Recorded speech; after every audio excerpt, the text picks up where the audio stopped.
강요죄지 낙태가 들어가는 거는 뭐 그냥 낙태 강요를 했다 그래서 낙태 강요죄라고 보통 말씀을 드리는 건데 얼마 전에 그 왜 용건이 형님이라고 계시지 않습니까? 네. 그분도 이거 한번 네. 구설수에 힘을렸잖아요. 네. 폭행 또는 협박으로 사람의 권리 행사를 방해하거나 의무 없는 일을 하게 한 자는 5년 이하의 징역 또는 3천만 원 이하의 벌금에 처한다라는 규정인데요.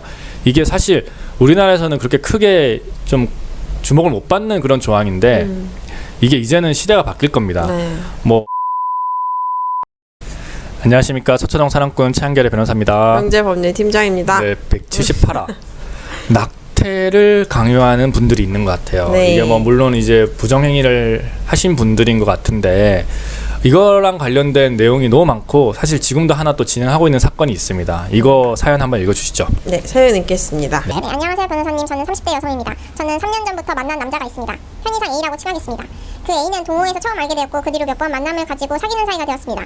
A는 먼저 활동을 하던 사람이었고 당연히 싱글인 줄 알고 만났습니다. 동호회 사람들도 A가 당연히 싱글인 줄 알았습니다. 그러니까 저랑 사귄다고 알리고 다녔겠죠. 그리고 만난 지 3개월이 되었을 때 제가 임신을 하게 되었습니다. 그 당시에는 A가 싱글인 줄 알았으니까 임신을 했다고 하니 반응이 영 좋지 않더라고요. 지금 하고 있는 사업이 자리를 잡을 때까지 조금만 기다렸다가 다시 소식이 찾아오면 그때는 저와 아기에게 2배, 3배 잘하겠다고 저에게 낙태를 권유했습니다. 그래서 저도 그땐 갑자기 생긴 아이라서 많이 당황하기도 했고 A가 그렇게 반기지 않으니 저도 아이를 보내는 게 맞겠다 생각하여 아이를 보냈습니다. 그리고 그 일이 있고 3개월 후에 제가 A가 유부남이라는 것을 알았습니다.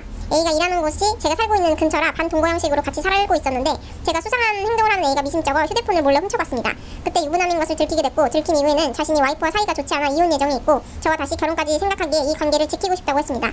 그때 헤어졌어야 했는데 저는 또 그 말을 바보같이 믿었습니다. 그도 그럴 것이 거의 집에 가는 날이 없었고 거의 매일 저와 함께 있었습니다. 그렇게 저는 A가 이혼할 날만을 기다리고 있었고 그렇게 점점 지쳐갔습니다. 언제까지 제가 상간녀로 지낼 수는 없는 거니까요.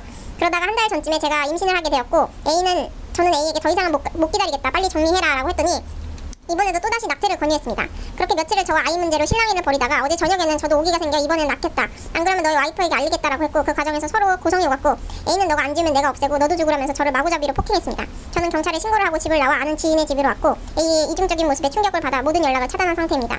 저는 더 이상 참지 못하고 현재 제 상태와 모든 상황을 A의 와이프에게 알린 상황입니다. 저는 이제 상간자 소송을 당하겠죠? 저만 이렇게 당해야 하나요? 저는 A에게 할 수 있는 소송이 없을까요? 사실 폭행으로 고소하고 싶은데 보복할까봐 두렵습니다. 너무 억울하고 두렵습니다. 라고 보내주셨습니다. 네, 너무나 안타까운 사연이고요. 이런 사연들이 굉장히 많습니다. 네. 네, 이게 이런 뭐 부정한 행위, 뭐 어쨌든 금지된 사랑 이런 게 뭐 성관계가 동반이 안 되는 경우가 잘 없으니까 네. 이런 이제 뭐 일이 발생을 하는데 이분은 너무나 안타까운 그 분이세요. 이제 예전에는 진짜 몰랐잖아. 네. 모르고 원래 아기까지 또 낙태를 했어. 네. 그러다 나중에 알게 됐는데 또 계속 또 이혼하고 온다라는 말을 또 믿고 그 믿은 게 바보지. 네. 그때 일단 정리를 했었어야 되는데 사람이 그렇게 쉽지 않다고 사람 일이 그렇게 쉽지 않습니다. 너무나 안타깝죠. 이거 어떻게 합니까? 네. 근데 지금 상간자 소송이 들어올 가능성이 거의 한 99%입니다. 뭐 원고 소장에는 이게 뭐 지금 제 배우자의 애까지 지금 뭐 있습니다. 이런 내용이 분명히 들어갈 거고, 그리고 이거는 그 들어온다면은 잘 대응을 해야 되고, 그 내가 먼저 그 A의 와이프에게 이런 상황을 알린 거잖아요. 네, 그 그렇죠. 알린 게 재판부가 어떻게 보면 안 좋게 볼 수가 있어요. 너만 모르고, 그러니까 너만 알고 이 상황을 넘어갔으면은 A 와이프는 정신적인 피해를 안 입었을 거다. 네네. 그리고 그쪽 가정은 지켜졌지 않겠느냐, 이렇게 재판장님께서 말할 가능성이 있기 때문에 그게 아닙니다. 나는 내 나름대로 이 상황에서 조금만 벗어나고자 어떻게 보면 자폭을 한 겁니다. 그 저희가 쓰는 용어가 있지 않습니까? 자폭. 네. 자폭을 하는 이유는 정말 내가 힘들기 때문이에요. 원고가 이제 뭐 여성인 경우 또는 남성인 경우 뭐 자폭 많이 당하거든요. 그렇죠. 상간남이 자기에게 알려주는 경우도 있고 상간녀가 자기에게 알려주는 경우도 있습니다. 그런 경우는 너무나 화가 나고 내가 못 참고 힘들기 때문에 그렇게 자폭하는 거지.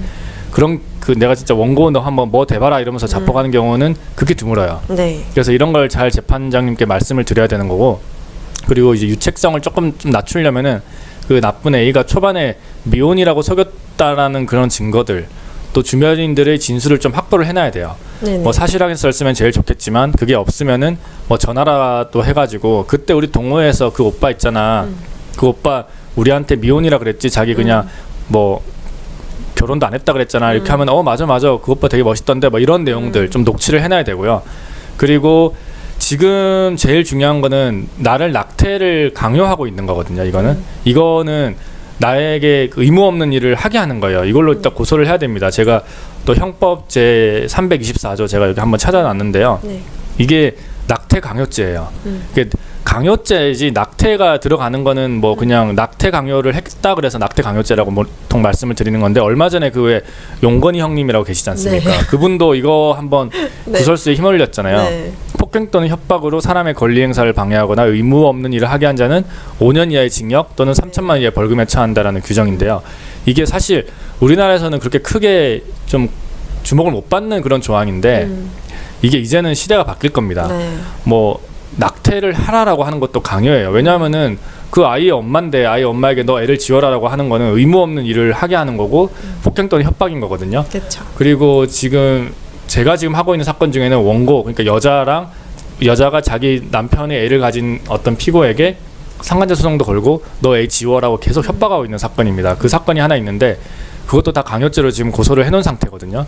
어떤 결과가 나올지는 아직은 잘 모르겠어요. 근데 이제는 시대가 바뀌었기 때문에 그 이런 거 이제 낙태라고 강요하면 안 돼요. 그래서 그런 거 녹음, 음성 녹음, 뭐 카카오톡 메시지라든지 문자 이런 걸 다 확보를 해놔야 돼요. 강요, 그러니까 이제 낙태를 하면 강요죄인 거고 낙태를 안 하면 강요 미수죄가 되는 거죠. 이거 다 미수죄가 처벌이 되는 그런 조항이기 때문에 네네. 이걸 잘 증거로 확보를 해놔야 됩니다. 네네. 그리고 A가 정말 그 이제 우리 이제 의뢰인을 찾아와가지고 뭐 너가 안 주면 내가 없애고 너도 죽어라 이러면서 폭행했다 그러잖아요. 이거 자체가 폭행죄고 거의 뭐 상해죄에 해당할 수도 있어요. 이거를 진단서를 꼭 끊으신 다음에 먼저 고소를 해야 됩니다. 네네. 보복을 할까봐 두렵다고 하셨는데 요즘 경찰이 굉장히 잘 지켜줘요. 신변보호 신청도 해도 되고요. 뭐 스마트워치도 주고 하니까 보복이란 거는 요즘은 잘 없습니다. 요즘 경찰들이 아주 10월부터 이제 스토킹 처벌법 딱 시행되고 나면은 그 순간부터 아마 더 쉽게 고소가 가능할 거예요.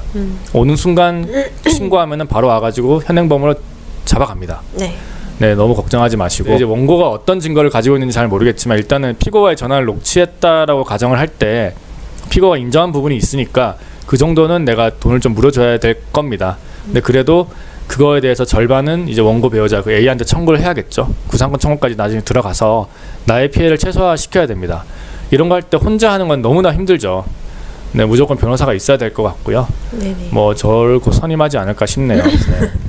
피해를 강요하는 어떤 남자가 있다, 또 시어머니가 있다, 네. 또는 뭐 주위에 이런 분들이 있잖아요. 시어머니 중에서도 요즘 뭐 그런 드라마 있는데 있어. 주말 드라마인데 아기를 꼭 갖고 싶은데 절대 아기를 갖지 못하게 하는 시어머니와의 그런 설정 구성 하나 그런 거 있어요. 네, 들어본 것 같아요. 네. 네. 그런 거 있을 때 다 그 강요죄니까요. 강요 미수죄니까 저에게 연락을 주시면 됩니다. 네. 네, 여러분 178화 낙태와 관련된 얘기는 이 정도 하면 될 것 같고 또 시어머니와 관련된 사연이 이렇게 많은지 참 179화는 시어머니와 관련된 내용을 조금 네. 해보겠습니다. 뭐 불륜이랑 시어머니와 관련이 있으면은 또 이렇게 커진다. 네. 네, 그러면 다음 화에서 뵙도록 하겠습니다. 지금까지 서초동 사람꾼 최한결의 변호사였습니다. 명재 법률 팀장이었습니다. 감사합니다.